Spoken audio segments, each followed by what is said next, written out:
Hello and welcome to EcoAudit, where we investigate to what extent people, companies, and groups are really eco-friendly. Today's episode, Beto O'Rourke's Climate Plan. Let's begin.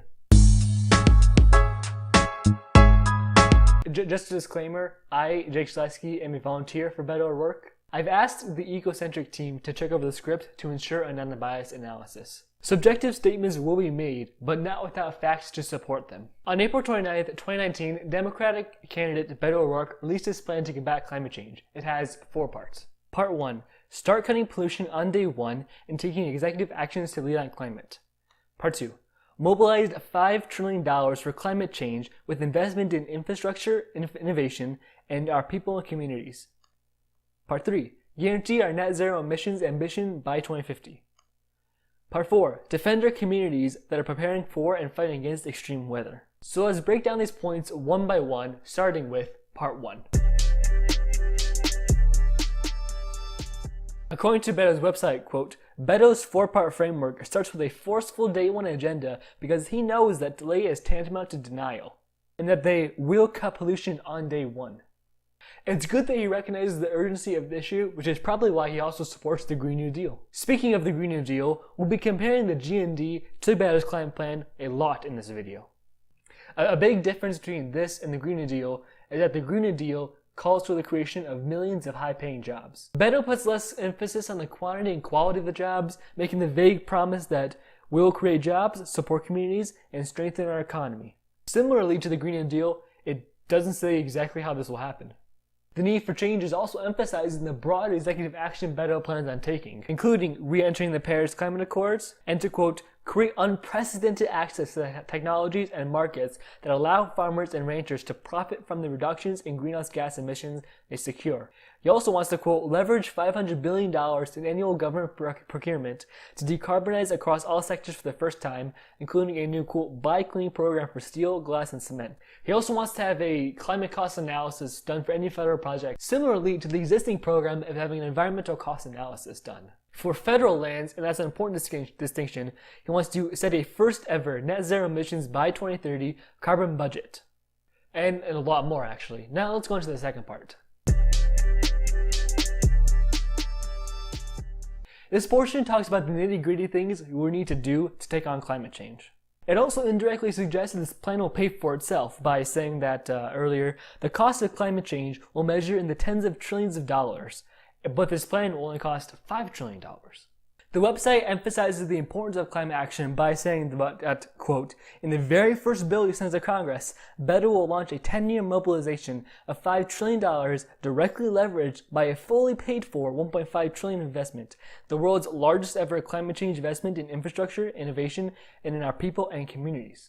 Continuing on funding, the website says that the bill will be funded with the revenues generated by structural changes to the tax code that ensure corporations and the wealthiest among us pay their fair share, and that we finally end the tens of billions of dollars of tax breaks currently given to fossil fuel companies. Beto's plan starts to get into environmental justice when he talks about how 60 million Americans live in a place where the water they drink is unsafe. 140 million Americans live where the air they breathe is unsafe. The Green New Deal similarly cites ongoing environmental crises in the country to make its point. Beto's plan essentially defines environmental justice when he says, climate change has a distressingly disproportionate impact on poor and minority communities across the United States and around the world, raises the #1 indicator for where toxic and polluting facilities are today. However, environmental justice isn't just about how minorities are suffering. It also talks about how minorities should be at the forefront of climate action, and Beto's plan talks about this by saying that not only will those communities be the focus for our investment, they will also be the source of our inspiration and leadership. After all, we cannot and will not be able to address this challenge without organized labor, including those already dealing with changes to the industry, farmers and ranchers, communities of color, businesses, or the young people who have the most to lose and the most to contribute. It's good to see a politician realizing they don't know everything and reaching out to others for help. We're halfway through the plan. Let's talk about the third point. This is the big deal. Beto's climate plan and the Green New Deal are nearly identical in this way. They call for cutting emissions in half by 2030 and then having net zero emissions by 2050.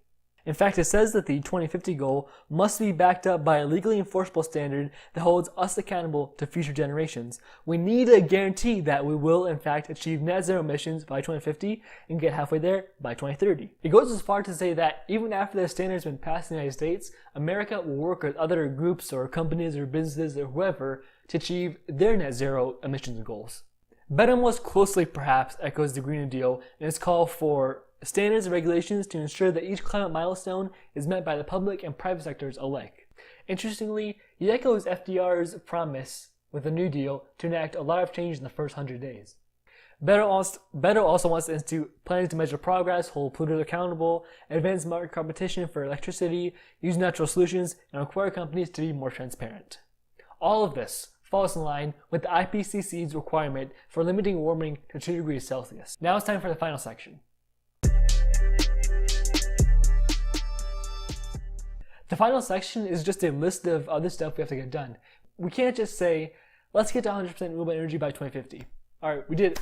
We solved the climate crisis. It's over. We actually need a concrete plan, and here are the parts of Beto's plan. Increase funding for pre-disaster mitigation, use recovery dollars wisely, support private sector risk reduction measures, recognizing the value of well-managed ecosystems to reduce and defend against climate-related risks, expanding crop insurance, investing in climate readiness and resilience for first responders, bolstering security of military bases, and more.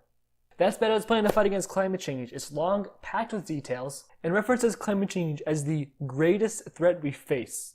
It also acknowledges that long-standing inaction has not only impacted our climate, but led to a growing emergency that has already started to sap our economic prosperity and public health, worsening inequality and threatening our safety and security. This plan is actually getting a lot of good reception from the media, perhaps more than the Green New Deal did. Before we wrap it up, a quick note, this plan is dense. There's so much to it, and we're condensing it a lot to save time, so we highly recommend you check it out with the link in the description. It's important to be informed on these issues. This plan is actually very similar to the Green New Deal. Both call for rebuilding infrastructure. Both essentially call for cutting emissions in half by 2030 and net zero by 2050. Both want to include frontline communities in the fight. In fact, the two plans are incredibly similar, and Beto's climate plan is essentially the Green New Deal, but only the environmental part. Now, some may object to this, saying that we should have better healthcare and focus on jobs, and that's true. That's completely true. However, history can tell us that the New Deal wasn't passed in one law. Each part of it was subject to intensive review, and it looks like Beto's plan is just like that. His plan may not explicitly address every issue at hand, but intersection and revision is inevitable in any multi-pronged policy. Either way, both the Green New Deal and Beto's climate plan appear to be excellent solutions to the climate crisis. That's all for today. Thanks for watching. If you like this video, please be sure to like and subscribe. It really helps us out. You can also follow us on Instagram at @WeAreEcocentric or Twitter at @WeAreEcocentric. Well, that's all for me, and that's your turn to save the world. See you next week.